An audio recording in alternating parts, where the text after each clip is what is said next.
Okay, so let's start. We're recording. Yeah. Welcome to week 11's problem solving session.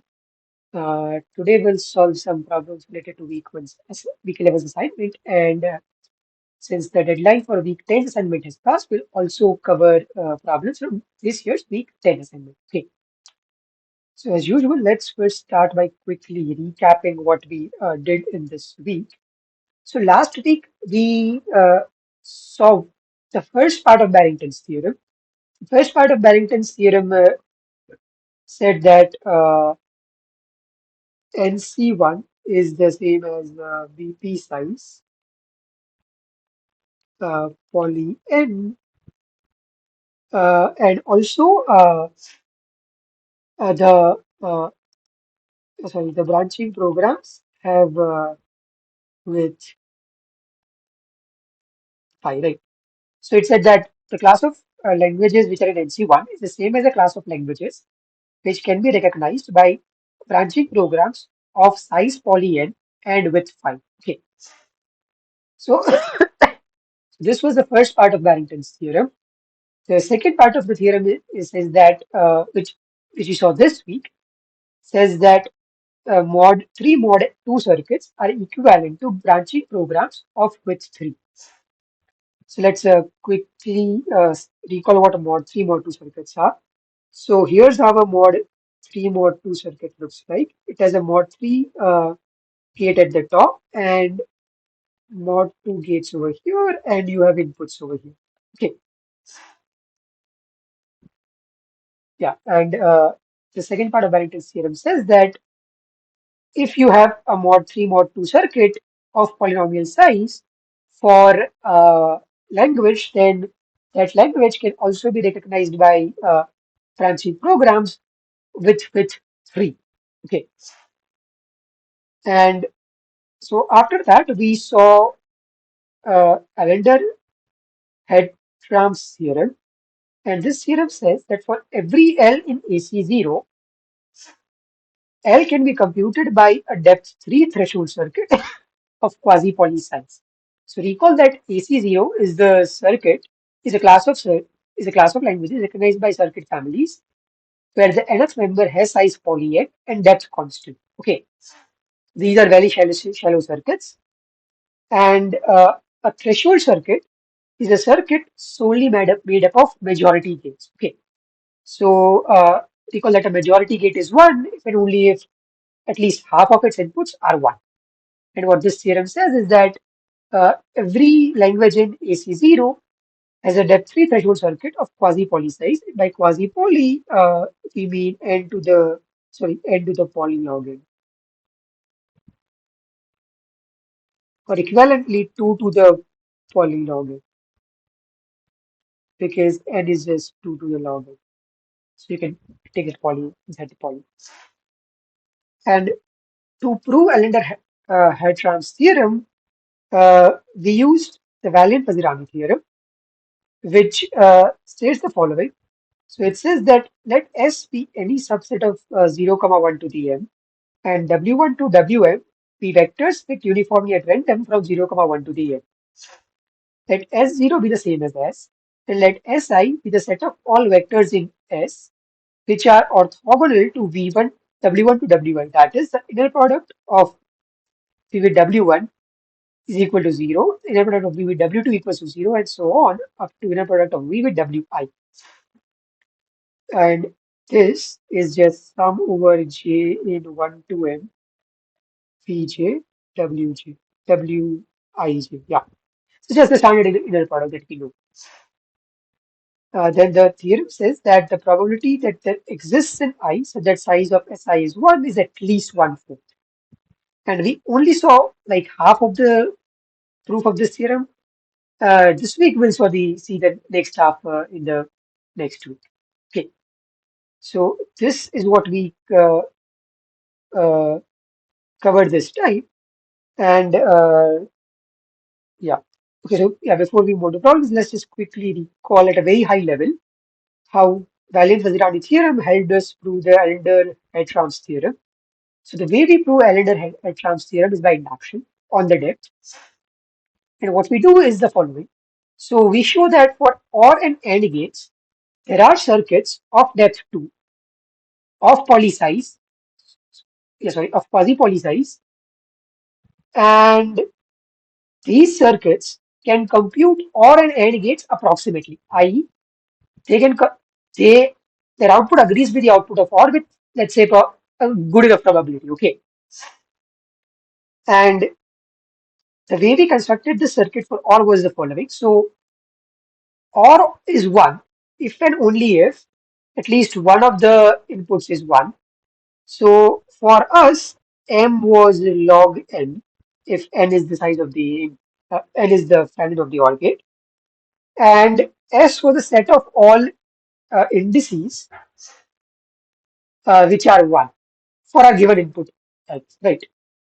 And then what we did was created a circuit which essentially did the following. It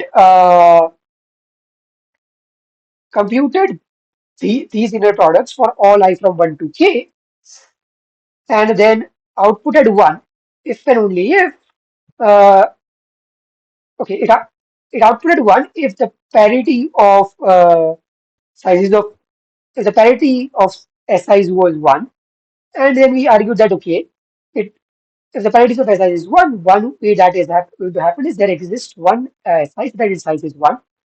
And then Valent-Vazirani theorem tells us that that's what happens with probably at least 1/4, and so we are good.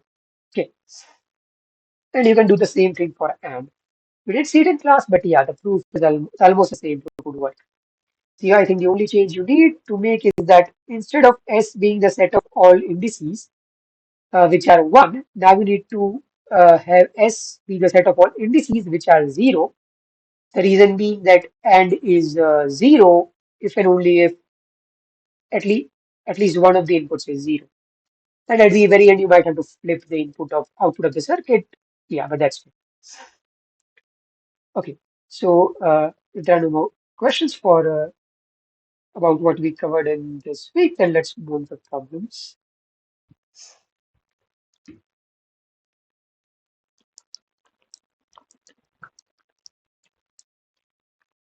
Okay, so the first problem is this.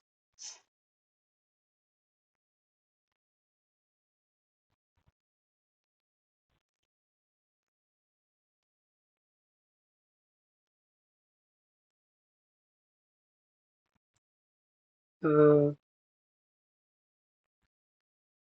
G be the permutation 1, 2, and H be the permutation 1, 2, and prove that G and H generate, sorry, S. So recall that we use this fact that G and H generate S3 in the proof of Darrington's theorem. Okay, so now let's prove this.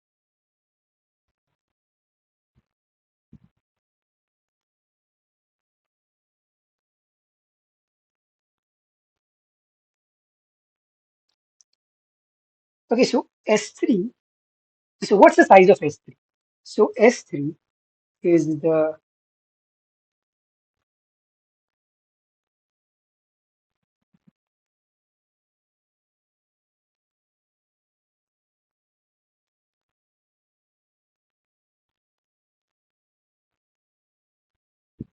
so its size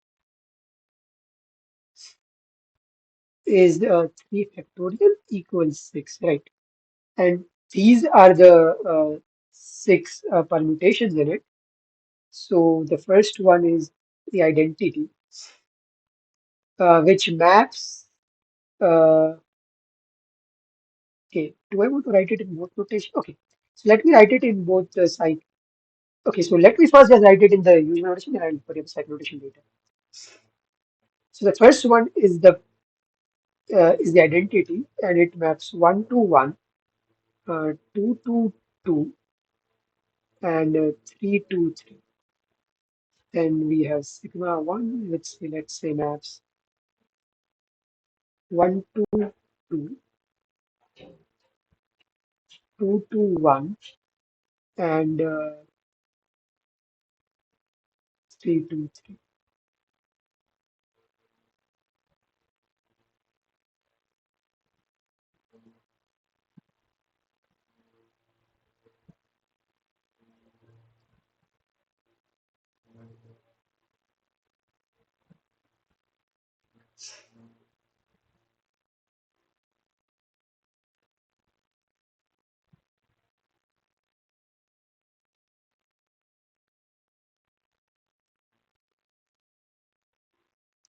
Sorry, 2.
Oh yeah, I do. There is no sigma 6 because I said it from E.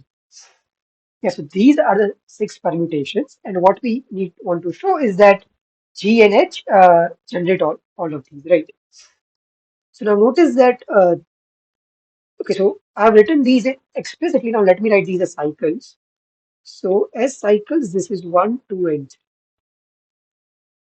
3. As cycles, this is 1, 2, and 3. So this is uh, H. As cycles, this is 1, 3, and 2. This is, sorry, 1 and 2, 3. This is 1, 2, 3. So this is G. And this is uh, 3.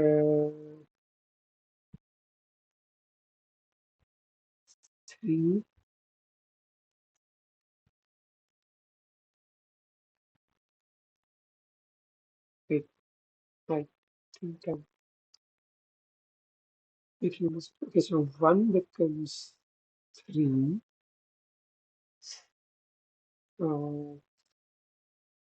2 becomes 1. Oh yeah, so 1 becomes 3. 3 becomes 2 and 2 becomes 1. Yes. Okay. Okay, so before beginning, let me quickly tell you what these cycles mean. So whenever I write something in the bracket, let's say 2, 3 over here, that means that so the first number in the cycle is replaced by the second number. Okay, let me generalize a little. Let's say I have A1, A2 up to AK. Okay, so what this means is that A1 becomes A2, A2 is replaced by A3, and so on, and AK is replaced by A1. So the permutation maps A1 to A2, A2 to A3, A3 to A4, and so on up to AK to A1. Okay,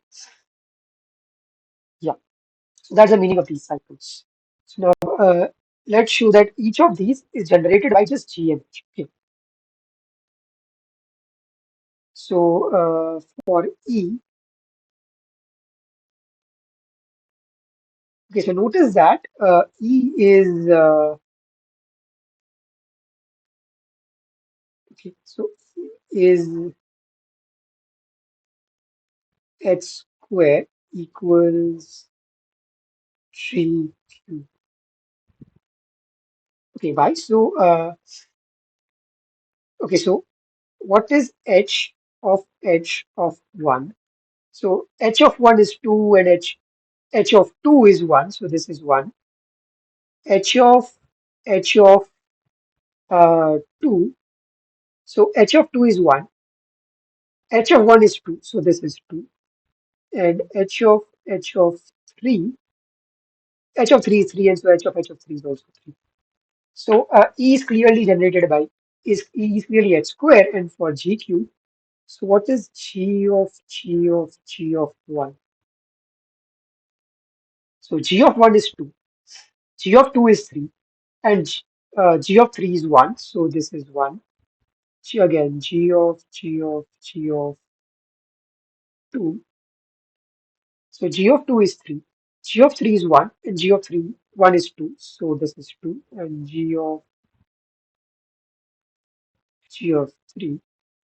So G of 3 is 1. G of 1 is 2, and G of 2 is 3, so this is 3. So yeah, uh, E equals h square and GQ. So E is generated by h square. So E is generated by G and H, so there is nothing to prove. Sigma 1 is just H by definition, so there is nothing to prove.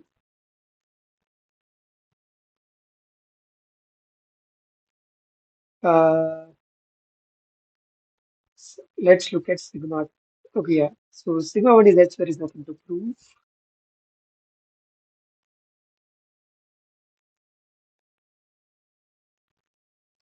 So let's look at sigma 2.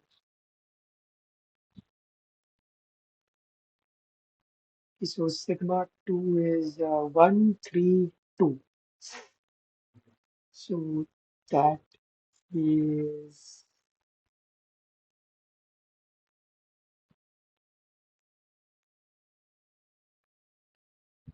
actually, let me do sigma 3 first. That's easier. And I'll use it to do sigma 2. So sigma 3 equals H times H composed G. Okay, so what is H of G of 1? So G of 1 is 2, and H of 2 is 1. So this is 1. What is H of G of 2? So G of 2 is 3, and H of 2 is, wait, oh, okay. G of 2 is 3, and H of 3 is 3. So this is 3, and H of G of 3. So G of 3 is 1, and H of 1 is 2. So this is 2. So it maps 1 to 1, 2 to 3, and 3 to 2. 1 to 1, 2 to 3, and 3 to 2. Yeah. So this is H times G. Now let me go back to sigma 2. So sigma 2 is, so the only difference between sigma 2 and sigma 3 is that, oh, yeah, uh, sigma 3 is that this, this, and this. So I can get it by, wait, there is, yeah, so this is 1, 3, 2. So I can get it by applying to 2 and 3 first, and then,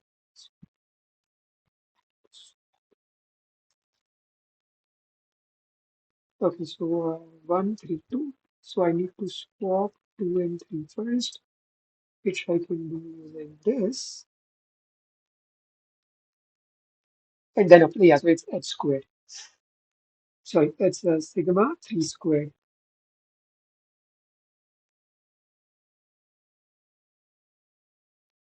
And sigma 3 squared is equal to hg, hg. Okay, so what's sigma 3 of sigma 3 of 1? So sigma 3 of 1 is 1, And sigma 3 of 1 again is 1. So, no, something.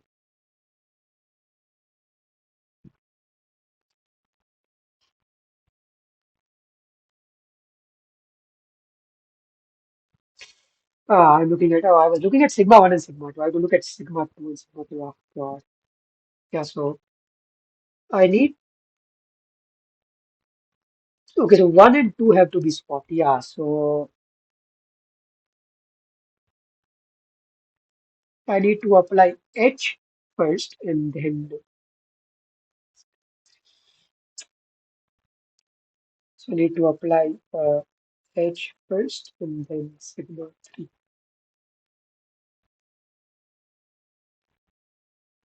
So sigma 3 of H of 1.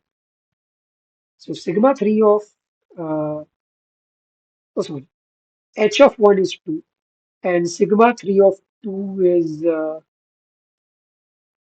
3. I noticed it again.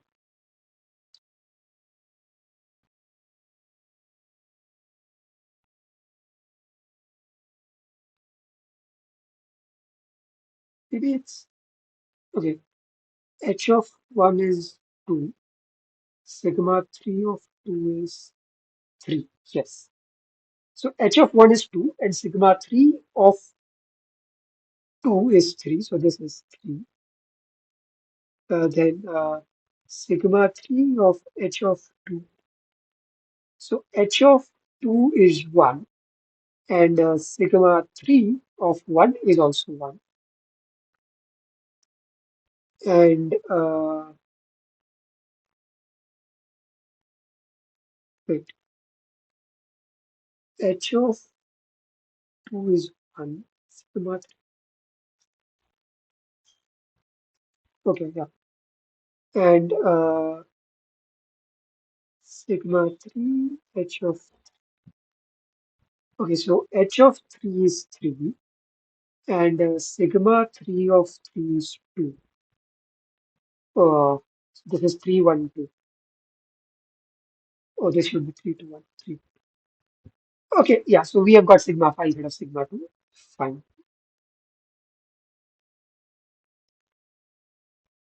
Okay, so we are left with sigma 2 and sigma 4.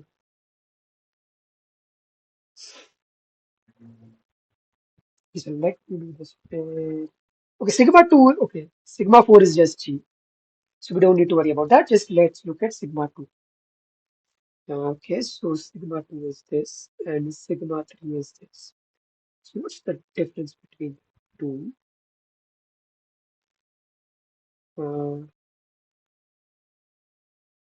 and 3? So I need to swap 1 and 3 first. Yeah, I think it's H sigma. Okay, I need to swap 1 and 3.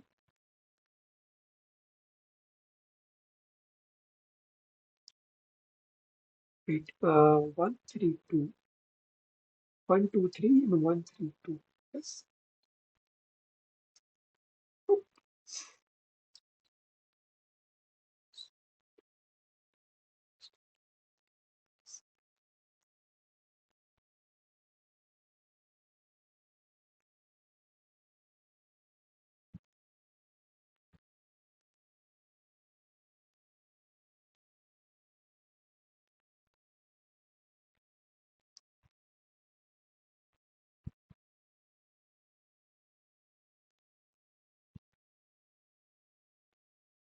Uh, okay, so if I were to apply this over this, what will I get? 3 remains as it is, and 1 and 2 are obvious. I get H sigma 3. What am I get? Ah, it's H sigma 3.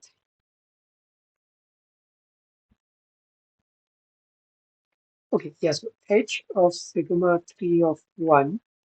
So, okay, what is sigma 3 of 1? It is 1. And what is H of 1? H of 1 is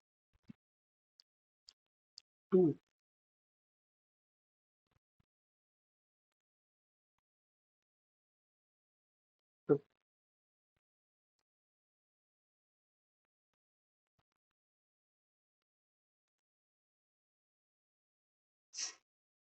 Okay. So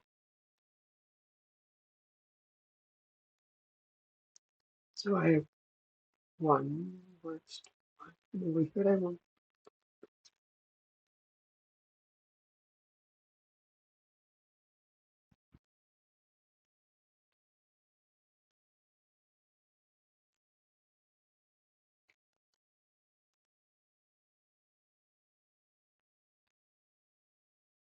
two over here. Also I have three. Two maps to three. Three maps to two. So here and three maps to two. Two maps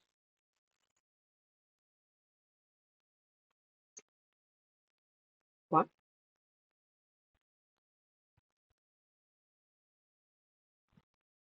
So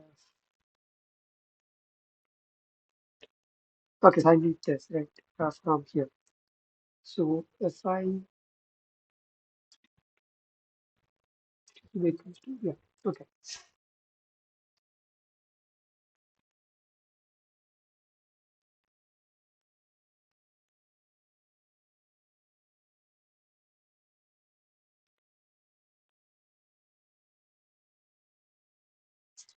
So maybe you put like this.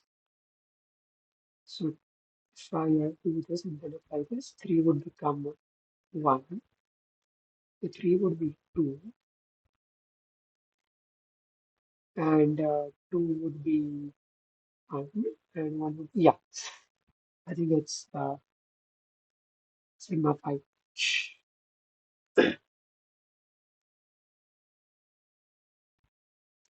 This was sigma phi of h of one. H of one is two, and sigma phi of is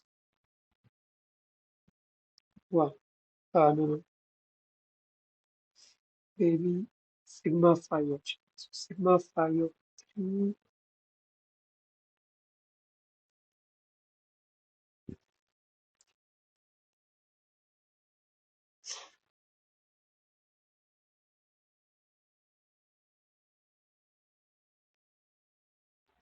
So h of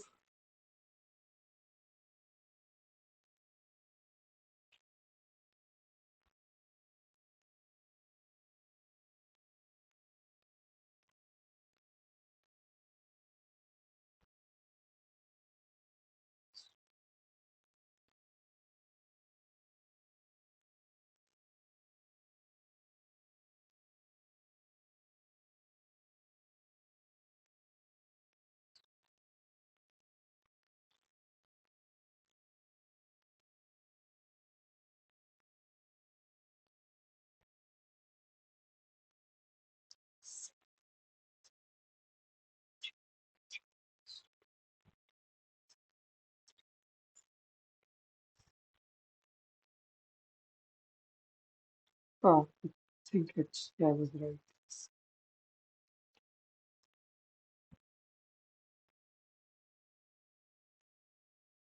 So h of sigma 3 of 1. So what is sigma 3 of 1? It is 1. And h of 1 is 2. 3.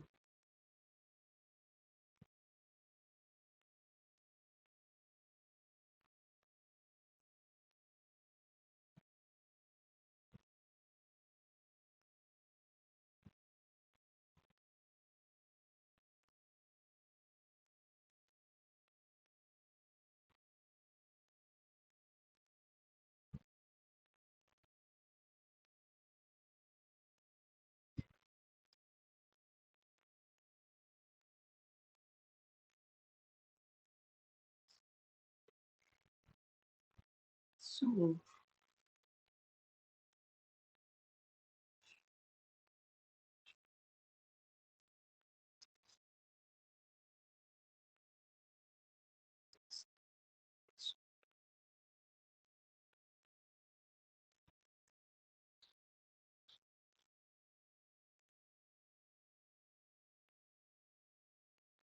so 1 becomes 2.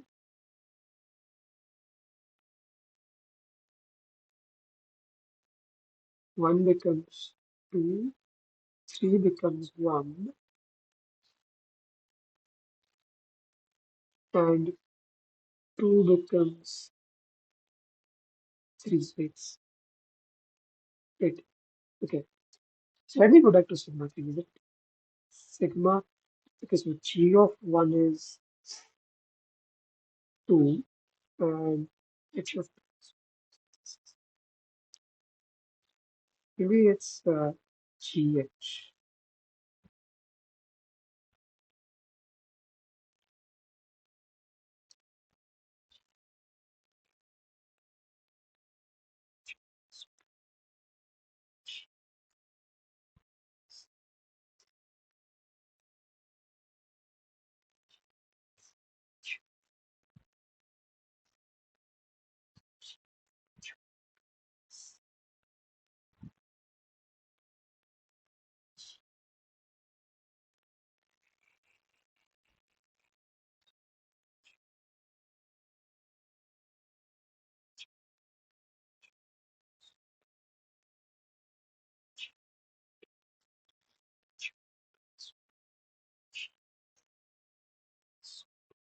Okay.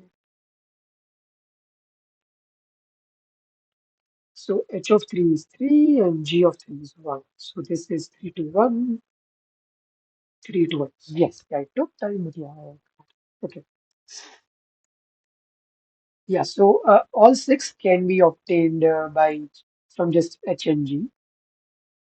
And actually, you can, there is a more direct way of doing this. So instead of like, so okay, over here, what we did was we wrote down each and every permutation explicitly and then manipulated them like this. Another way is to sort of just directly multiply these in cycle notation. So for example, let's say composed with, okay, so another way to do is just multiply these cycles directly. So let me give you just one example. So let's say you have 3 to 1 with 1, 2, 3. Okay, so what would this be? So this, I can apply this, I can apply this cycle on both of these individually. So when I apply this on 1, 2, what do I get? I get,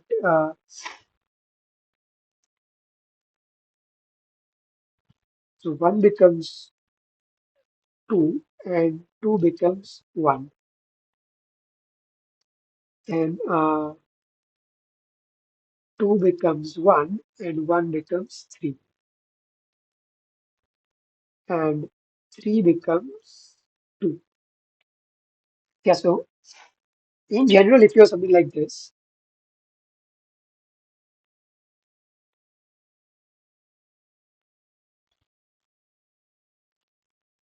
and you want to apply this on, let's say, okay, I don't need the same, I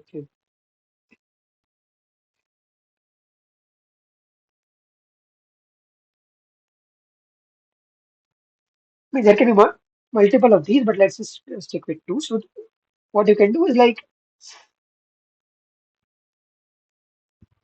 okay, let's just stick with two. But so let's say you want to apply this, then one way to do it is start with this over here. This would be B2, right? Search for B2 over here and look at its next element. So you can apply it like this. This sometimes speeds up the calculations. Yeah. So that was this first question. So now let's look at the second one.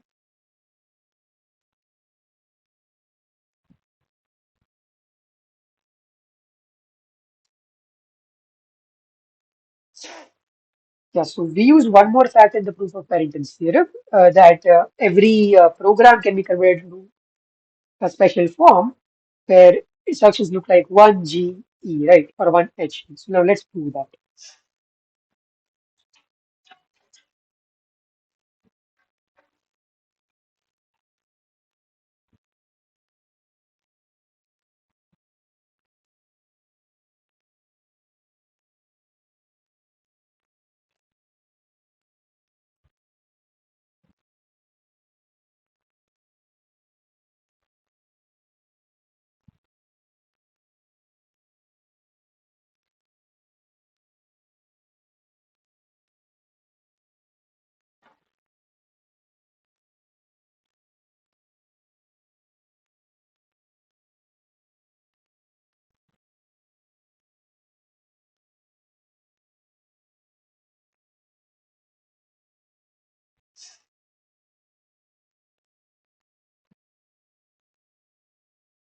So size is just the number of instructions.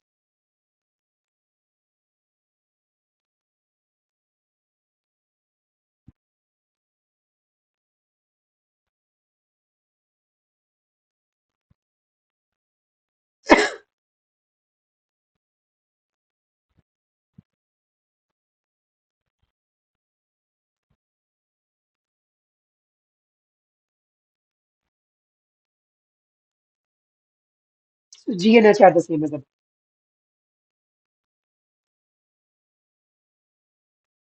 So let P be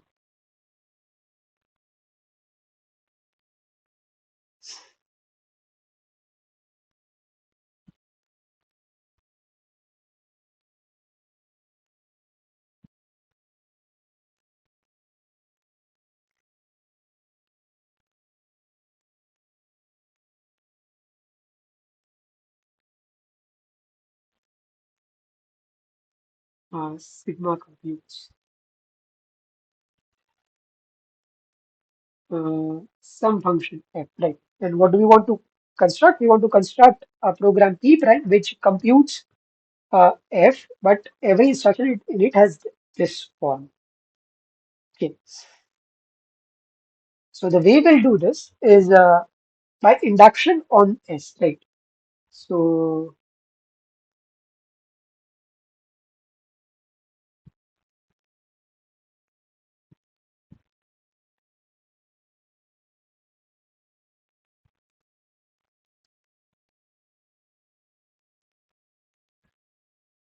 okay, let's say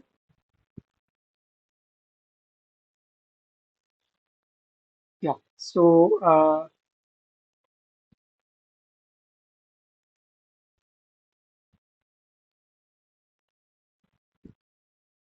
sorry, I1 sigma 1 tau.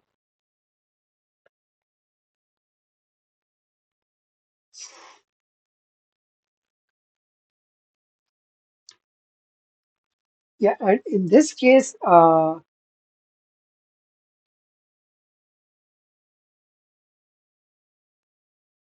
you can write PS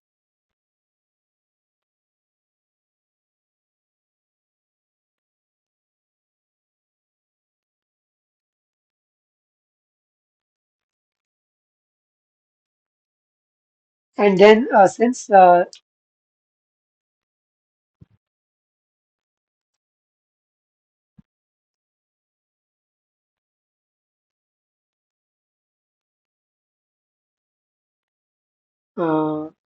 sigma 1 tau 1, we can replace the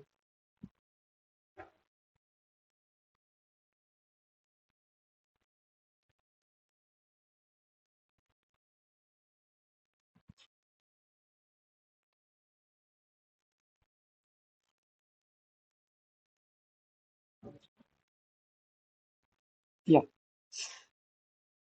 And okay, so that's when P is 1. So when P, when, sorry, when size is 1, so by induction,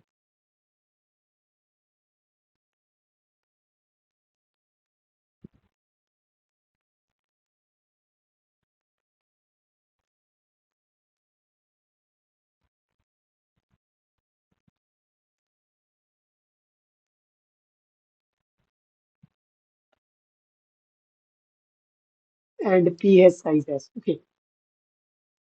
So in this case, let uh, P double prime be defined as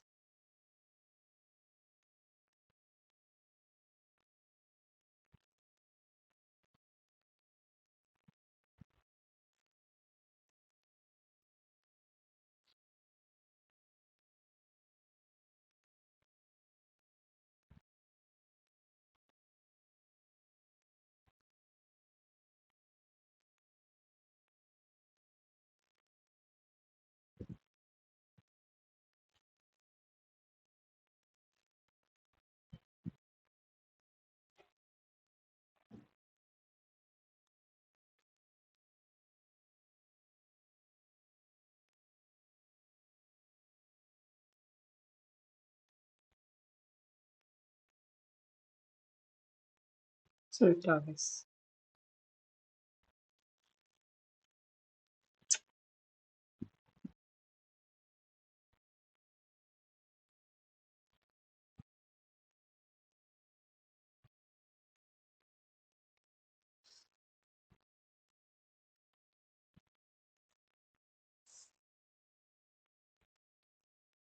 Yeah, so let P double prime be this. So notice that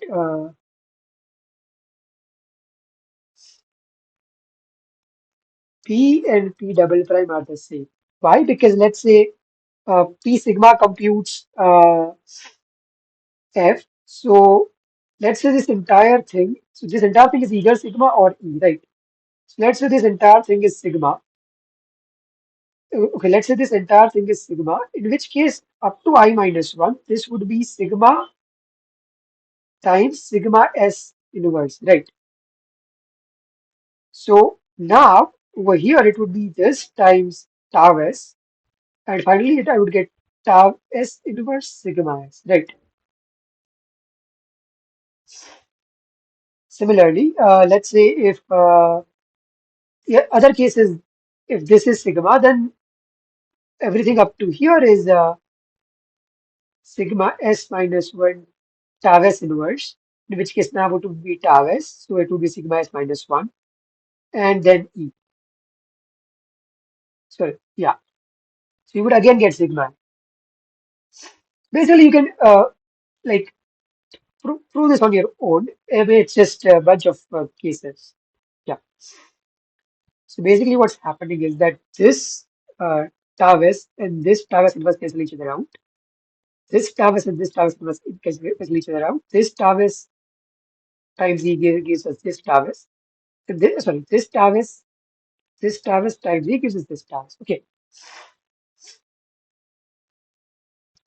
Uh, Now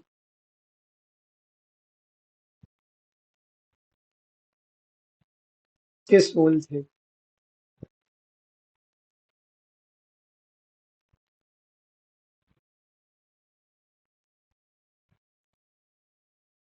S like this. Right. So you can replace this. Sorry, S size S minus 1. So we can obtain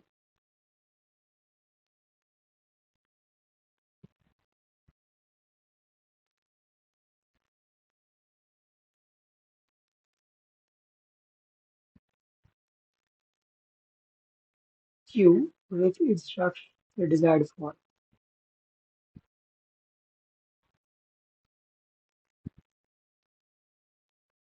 And P prime is just going to be Q. And the last instruction is that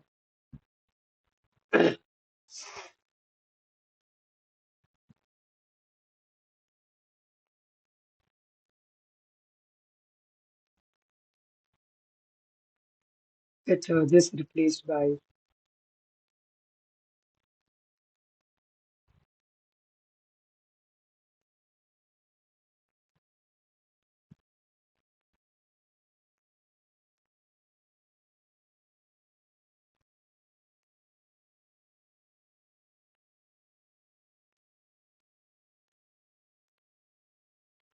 Yeah, so you would replace this instruction by its expansion in terms of G and H. So for example, let's say this was G times H, then this would be ISGE, ISHE.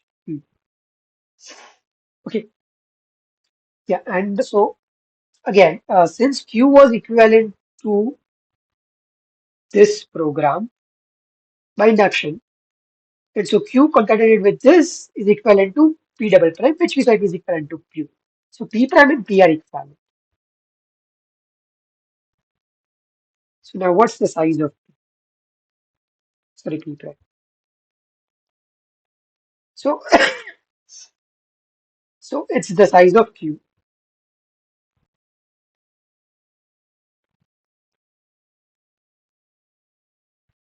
plus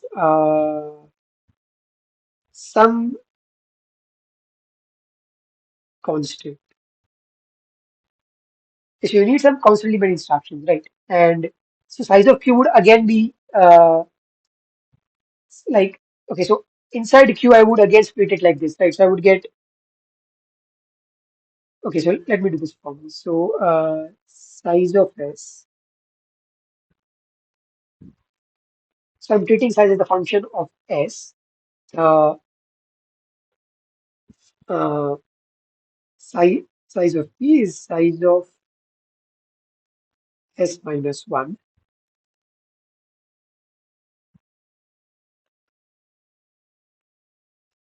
So this would be size of,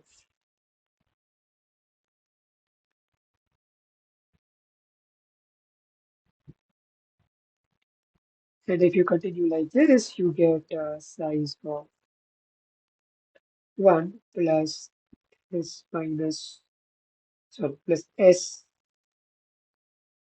minus 1, yeah, order 1. And we saw this is 2, right? Okay, so this is also a constant.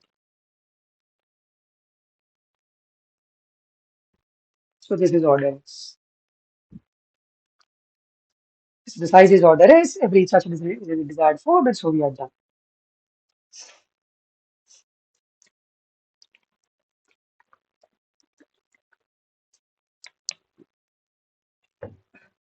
Now let's look at the next problem. Okay, yeah. So in the class, we saw that we had a circuit with parity and an OR gates, and from that circuit, we converted that circuit into majority circuit with just majority, right? And in the class, we saw how to convert parity into majority, but converting AND and OR into majority was left as an exercise. So let's do that.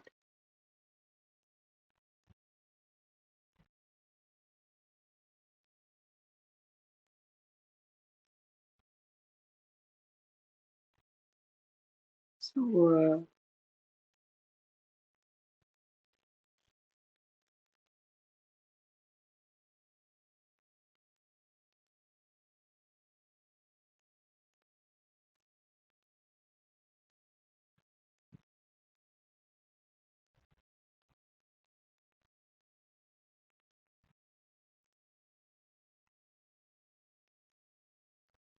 okay, so when is OR n of x1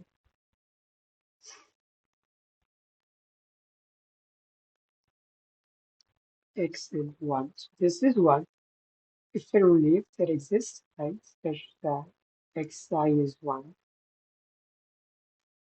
which only happens if uh, number of ones in x is greater than or equals to 1.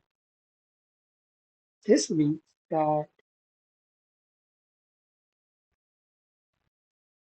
concatenated with, let's say, 0 to the,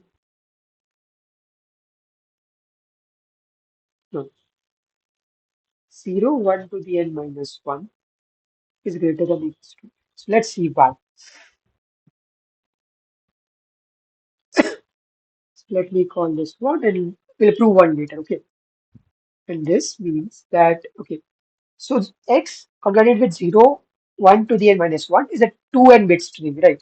So this is equals to 2n over 2, which implies that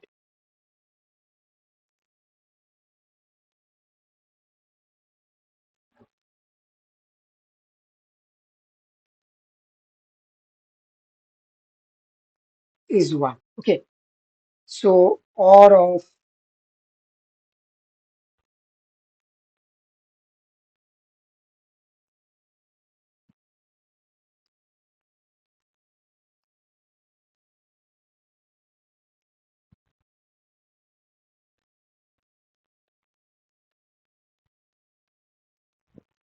yeah, so we had OR of x1 to xn, but now majority is on 2n bits. So we had a blow up of 2, but that's fine because n is still order n. Okay, now we need to prove 1, right? So let's say if number of ones in x is at least 1, then number of ones in x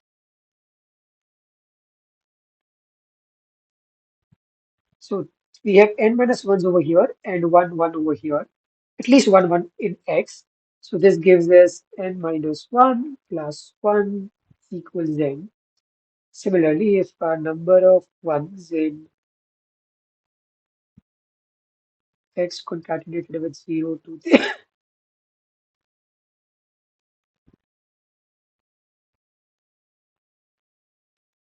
then there are at most n minus 1 ones coming from here. So x must have at least 1 1, right?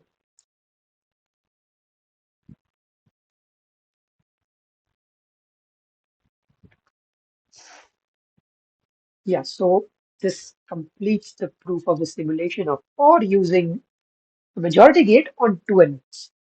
So now let's do the same for AND.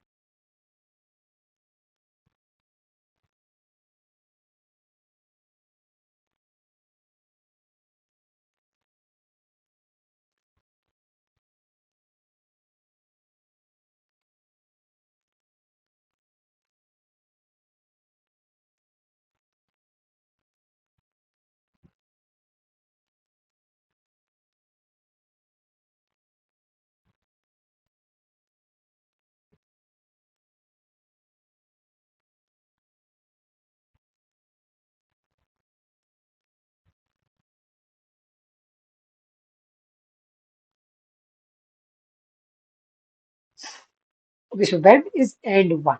AND is 1 if and only if for all I.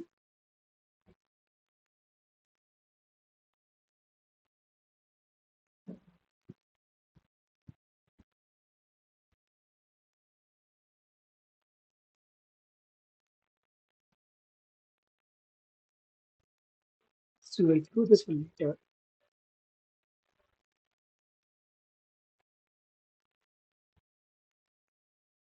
Actually, yeah, this one doesn't. It's fine.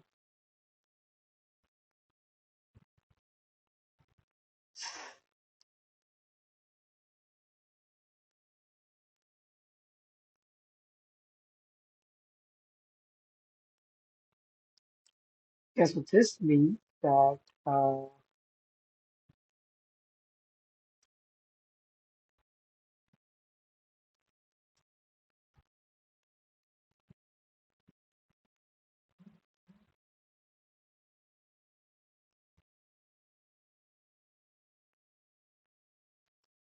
yeah.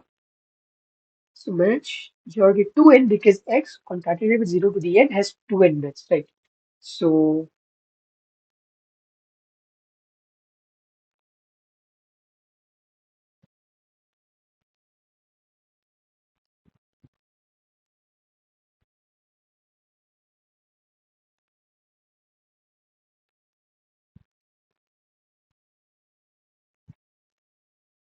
so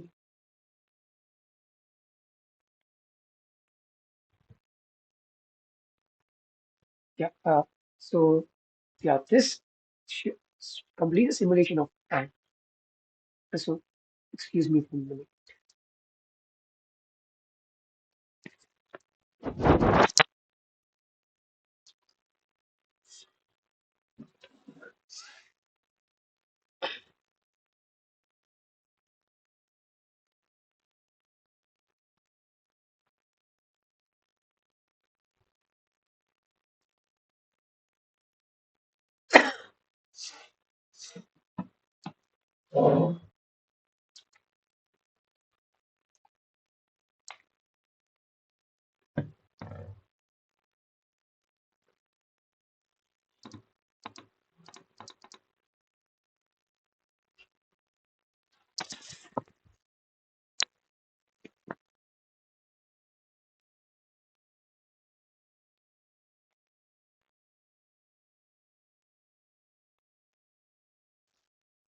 Okay, so let's look.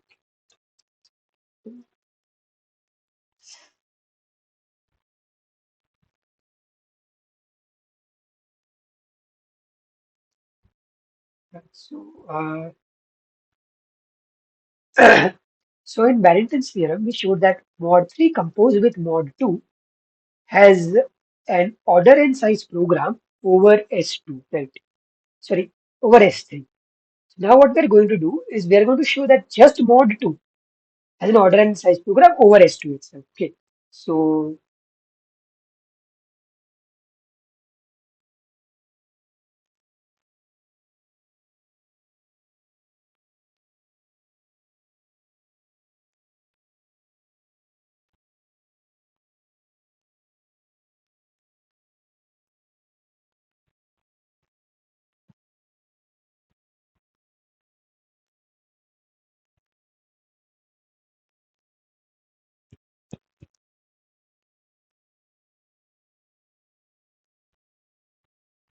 so S2 is just these two permutations.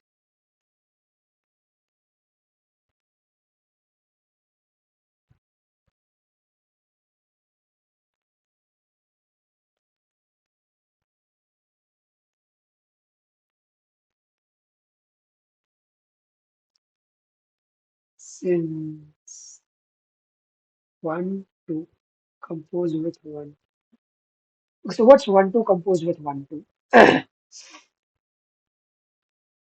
So it's okay.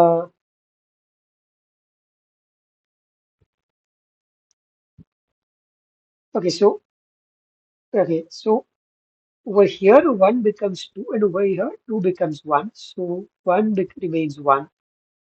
And what about 2? So 2 becomes 1 over here, and 1 becomes 2 over here. So it's this. And this is identity, right? And we will use this. So let G be.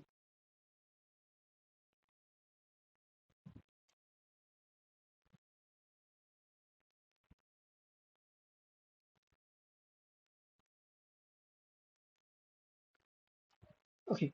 And this sort of already tells you why this might help, right? Because uh, let's say we want to commit parity and we are going over it bit by bit. Whenever we see a 1, we multiply the current group element that we have by G. So let's say you see 1, 1, your group element is G. You see 2 ones, your group element is G square, and so on.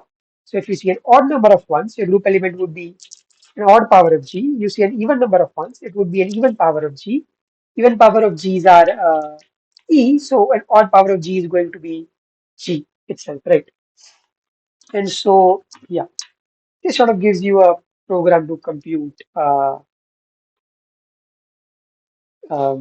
2. Okay, so my battery needs charging, so let me do that. I think we'll have to wait for a while, like 5 or so minutes, just to charge.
I think let me just let charge for 3, 4 more minutes.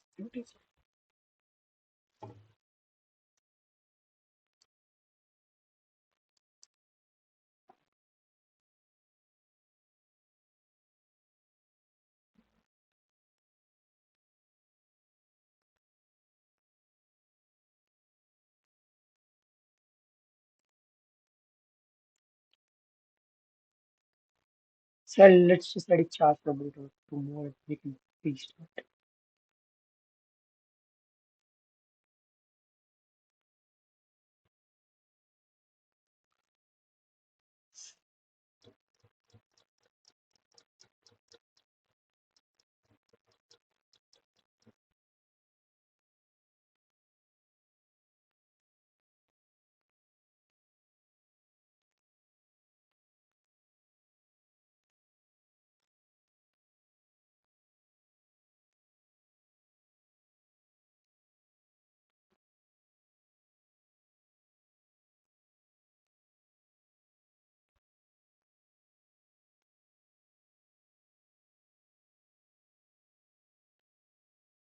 Yeah, now it's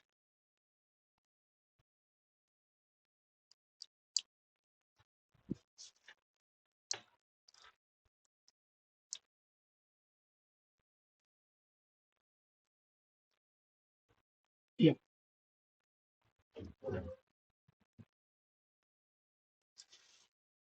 Okay, so yeah, G square is now.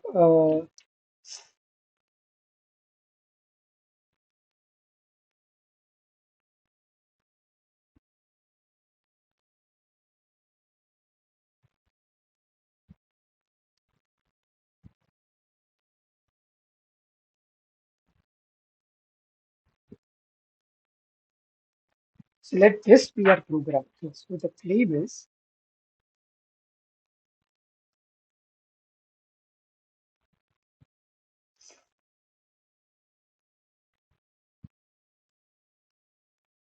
so sorry P of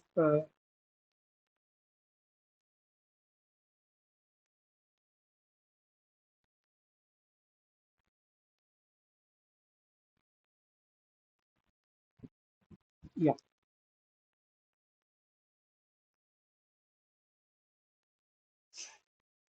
So let's look at this direction.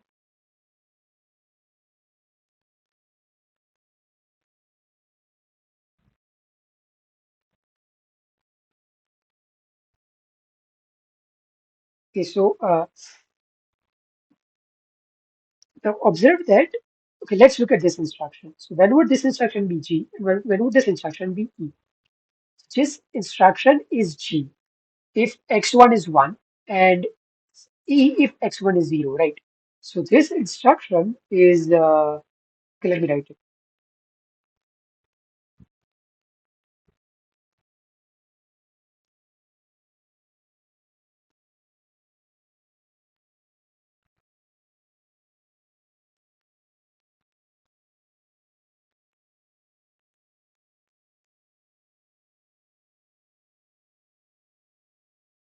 What was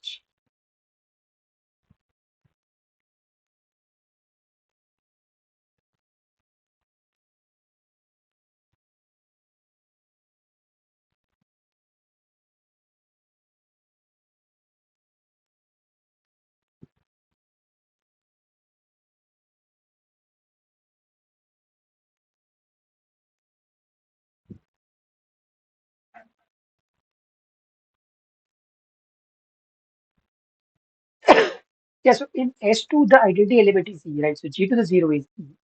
So this I can write on input X. I can say that it outputs G to the Xi. Why? Because if Xi is 1, then G would be, it would output G to the 1, which is G. And if Xi is 0, it would output G to the 0, which is E, right? So Px of is equal to,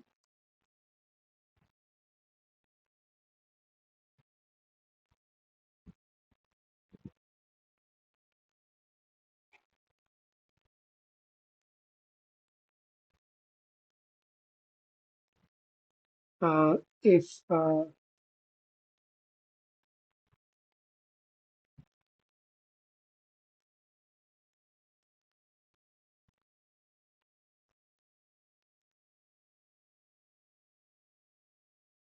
5, because if x1 plus up to xn were even, then x1 plus up to xm would be of the form 2m for some m, right? Then g to the x1 plus up to xm would look like g to the 2m, which is g to the 2 to the m, right? But g to the 2 is, as we saw above over here, e. So g to the 2 to the m would also be e, right?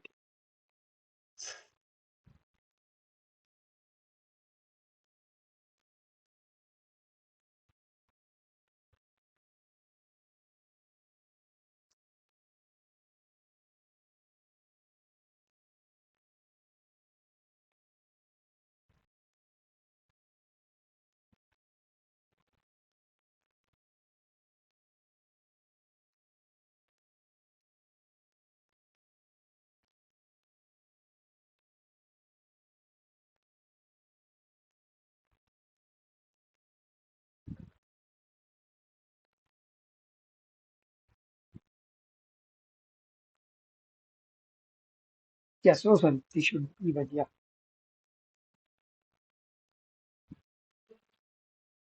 Is so I should, yeah, like I'm going to do contradiction, right?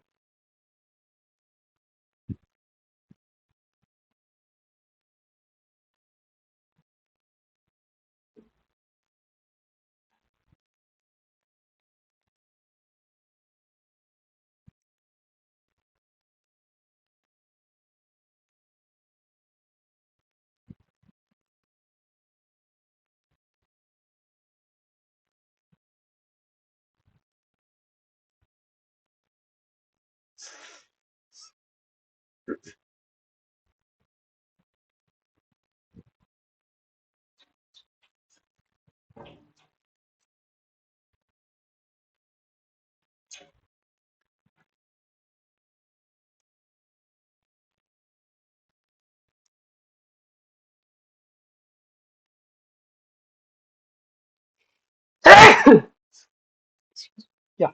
So if px is e, then x1 to xm must be even, and as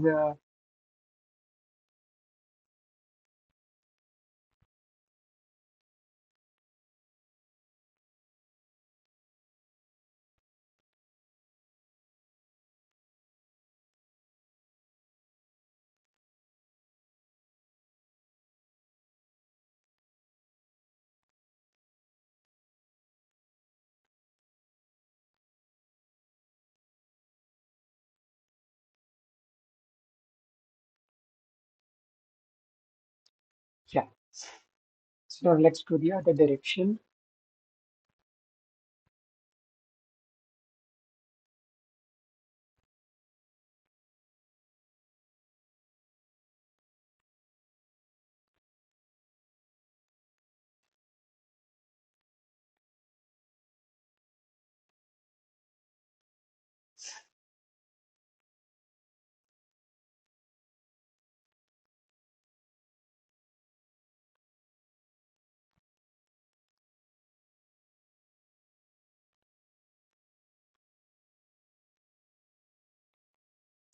Yeah, because if it's even, it's of the form g to the 2m, right? So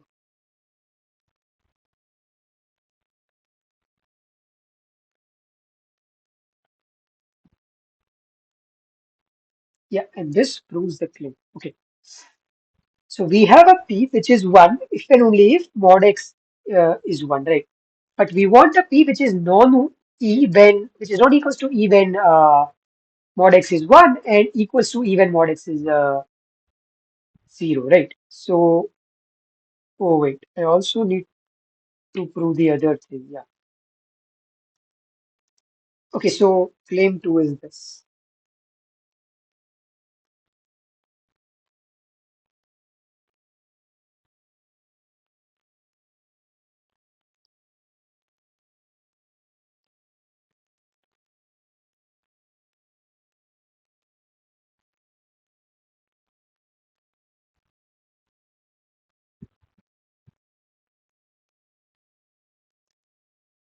Okay, so one way to prove this is to prove the contrapositive of this, right? So,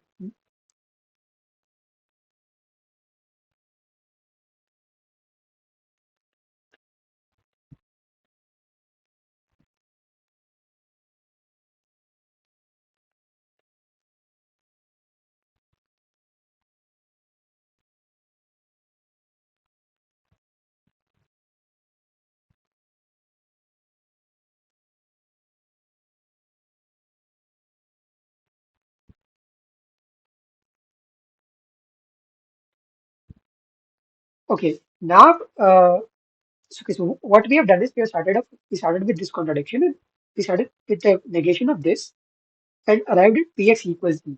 Now, if we show that Px equals E is a negation of this, we are done, right? So now let's look at Px. So what is Px? Px is G to the, so it looks like some number, right? And since,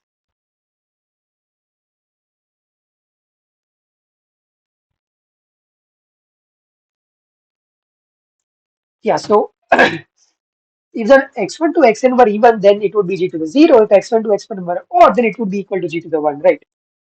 So there are only two options for Px, either it's E or it's G. So if Px is E, then this is the negation of,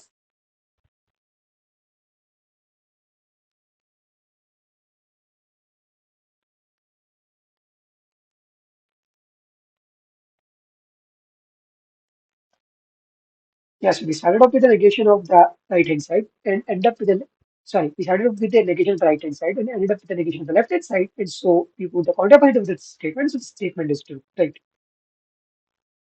Now using these, we'll construct Q as P with one more instruction, and the claim is,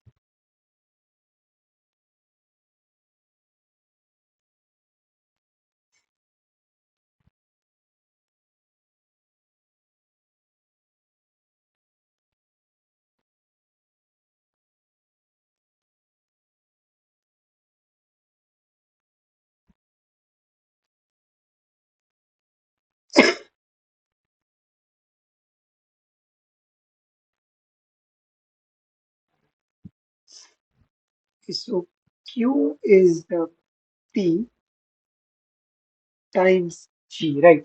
So sorry, Qx is P times Gx.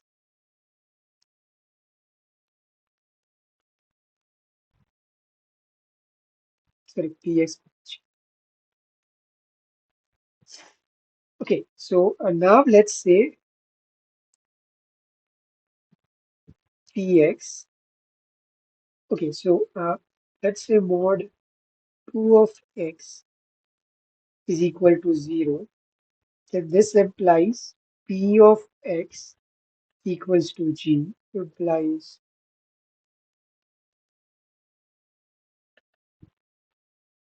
and let's say mod,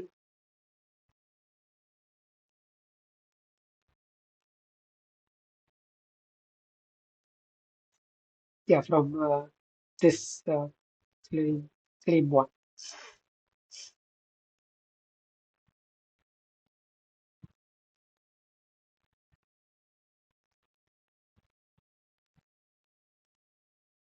Yeah, so Q of G is 1. Sorry, Q of x is 1. Q of x is G if and only if mod of x is 1, mod 2 of x is 1, and so Q computes mod 2, right?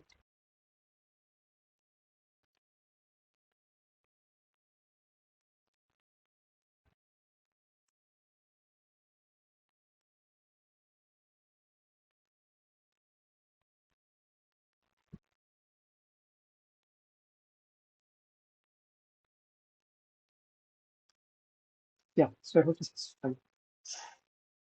So that's all that I had for week 11. So now let's look at week 10's assignment. Okay, so let's first do the second problem. So the second problem is let f be a Boolean function and let Rf be the associated Cauchy-Wigderson reduction. Pick the correct relation from below. C of Rf is at least D of f, but it's possible that they are not the same. C of Rf is at least 2 times D of f. C of Rf and D of f are the same, and C of Rf is less than equals to D of f, but possibly C of Rf is not equals to D of f. So which of these is correct? So we saw in the class last time that this is correct, right? Recall that this relation is R of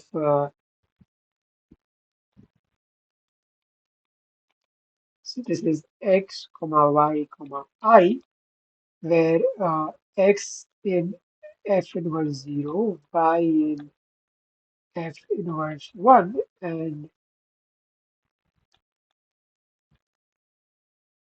yeah. So now let's go look at the first problem. The first problem says that pick the depth for optimal spanning 2 circuit for parity. And the options are log n plus order theta 1, theta order theta n, 2 log n plus theta 1, and 3 log n plus theta 1. So which of these is correct? So in the class, we saw that the relation for XOR has a as complexity 2 log n plus theta 1. Right. So from Cauchy-Wigderson theorem, we get that this is also the depth of the optimal fan into circuit for parity. So now let's look at the next problem. So the next problem is pick the best lower bound for the communication complexity of RF, the Cauchy-Wigderson relation associated with the Andrews function. So recall that we saw Andrews function in the first few lectures, and what we saw was this. So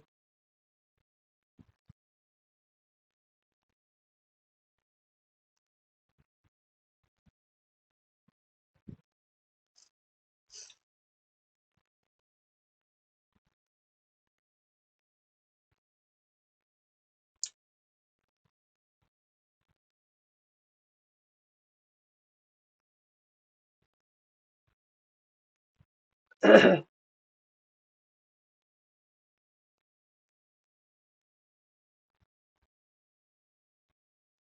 is smaller.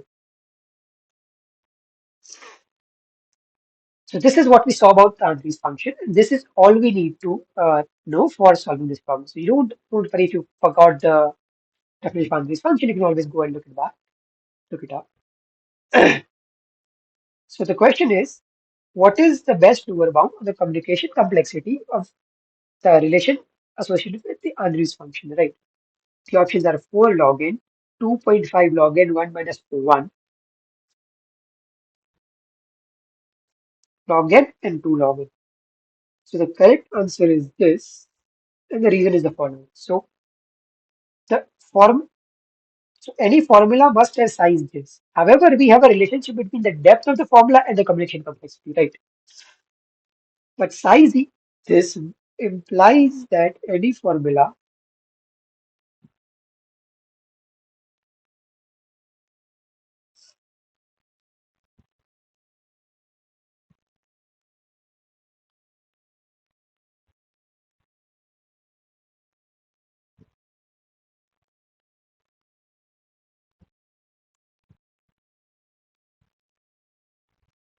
size greater than equals to. So That is greater than or equal to log of size, right?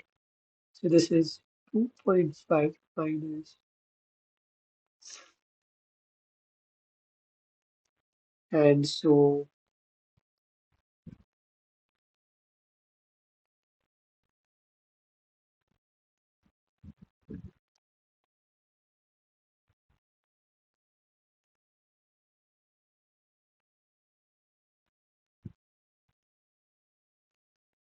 another way of writing this is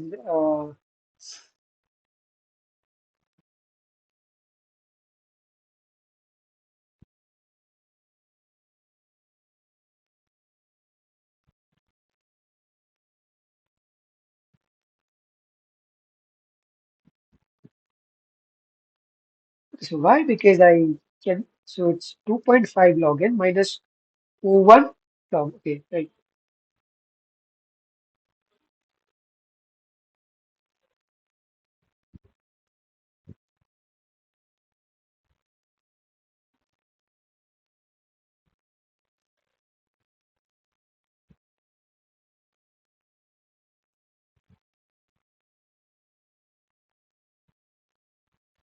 Why? Because I can like, so over here I can multiply by 1 over 2.5 and to balance out this 2.5, right? So this is, I can get 2.5 log n common.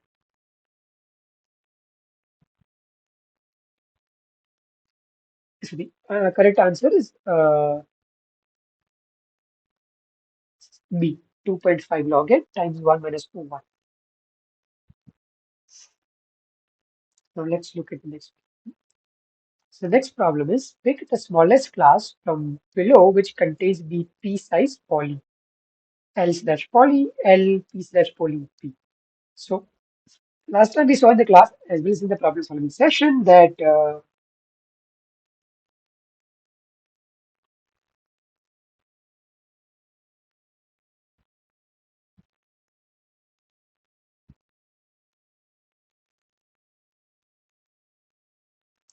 so the smallest class containing it is L slash poly.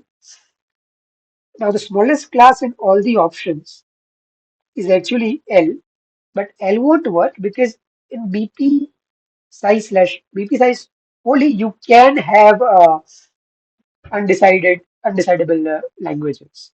For example, I think even halt will be, yeah, the unary variant of halt will be in BP size poly. So you can, this is an easy exercise, you can try it on your own. Basically, the reason is the unary version of halt has, being a unary language, has a family of formulas that recognize it.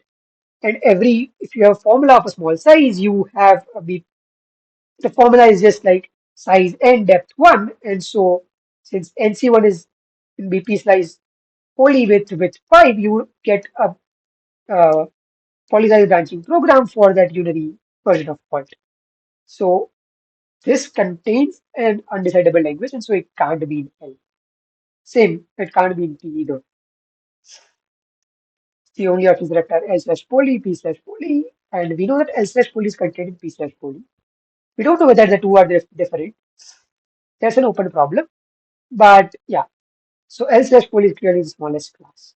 And also people believe that L slash poly and P slash poly are different. So let's look at the next problem.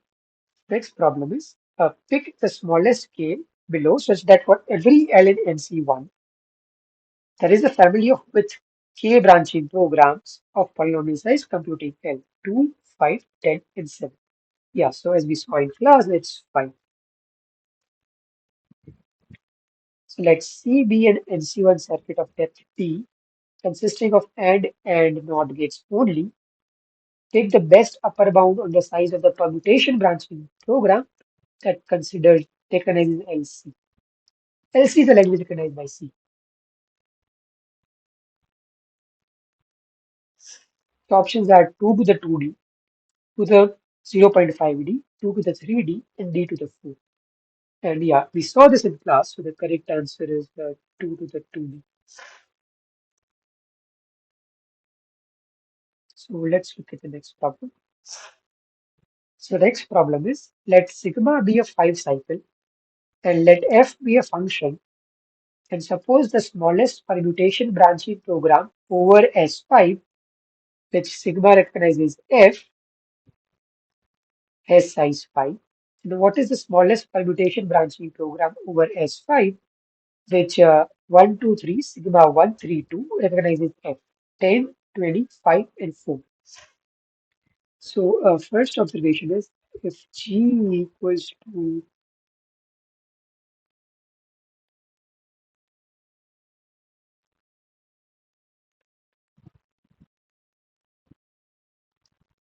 Y, so let's, what is, okay, let me put it like this.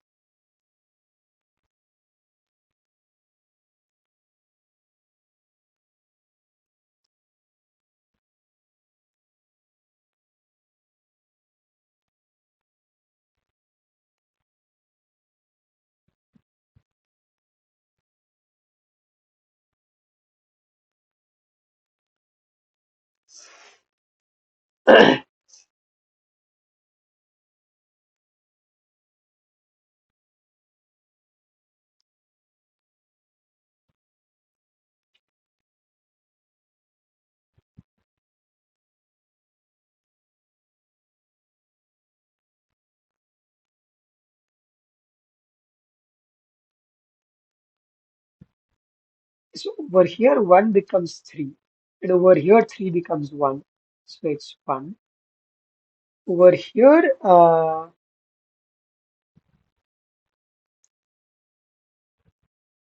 2 becomes 1, and over here, 1 becomes 2, and over here, 3 becomes 2, and over here, 2 becomes 3. So it's 1, 2, 3. So GH is 1, 2, 3, and similarly, HG is.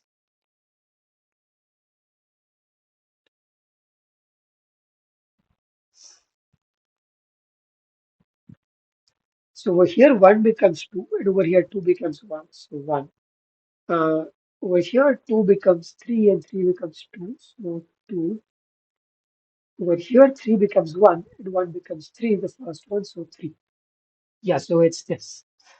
So H and G are inverses of each other. And we saw that in the class, we saw that if there is a permutation branching program, which sigma recognizes f of size s, then there is a permutation branching program which G sigma G inverse recognizes F with the same size, right? So this is G sigma G inverse. So the size remains the same and it's 5. So now let's look at the last problem. So last problem is let sigma be a 5 cycle, let F be a function, and suppose the smallest permutation branching program over F5, which sigma recognizes F as size 4. Out of the following, pick the smallest upper bound on the size of a permutation branching program which sigma recognizes f and not x1. The options are 16, 12, 14, and 10. So which of these is correct? Well, it's 10. So let's see why. So for not, okay, so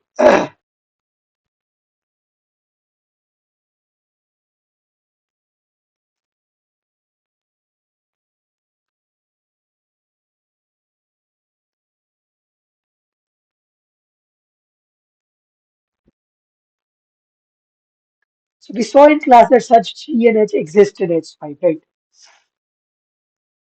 So for not x1, we'll have this program Q equals 1 E and H.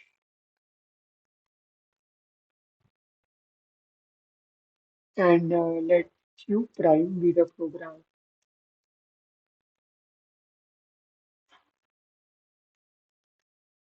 So Q H recognizes not x1 and Q prime H inverse recognizes not x1 and let P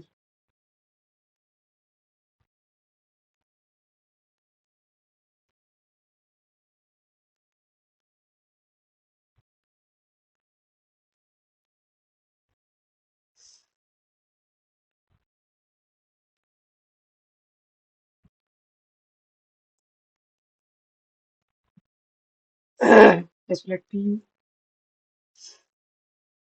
Uh, so from the previous problem, there exists P,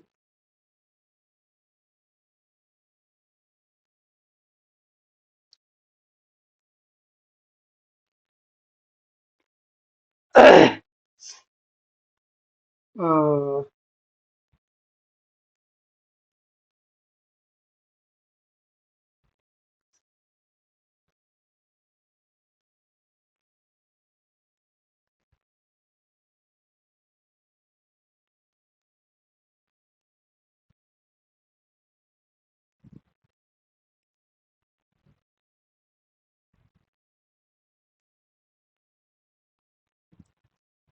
and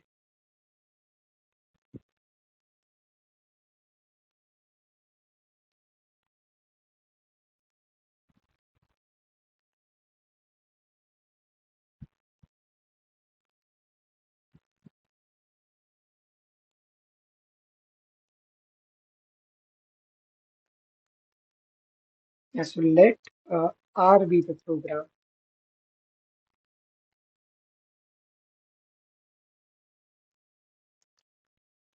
Okay, and the claim is that R,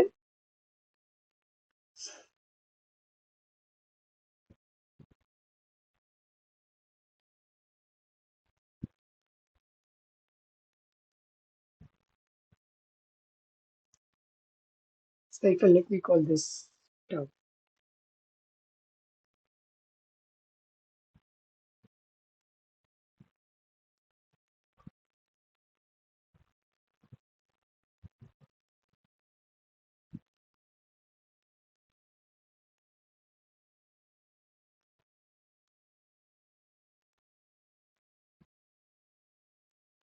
So why? Because you let's see you have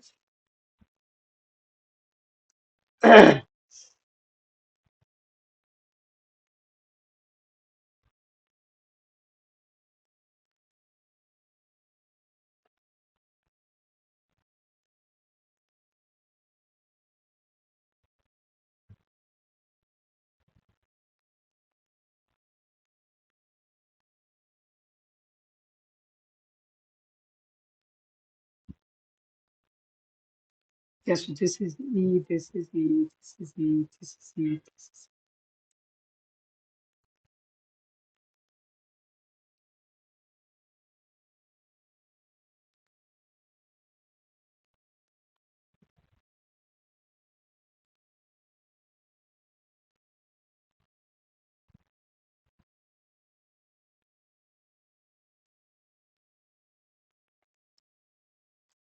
yeah. Now, so there exists R prime.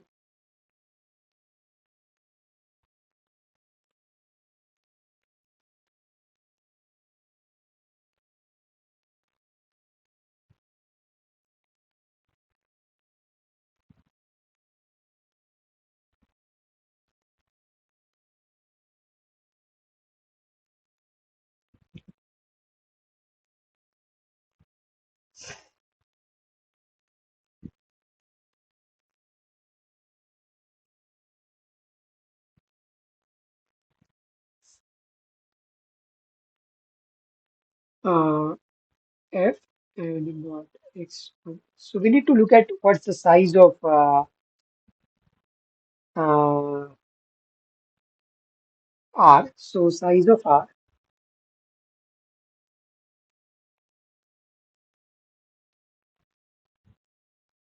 So 2 times size of P because the size of P and P prime is the same. So size of P is 4. Size of Q is 1. So this is 10. That's what the answer is. I hope this is clear.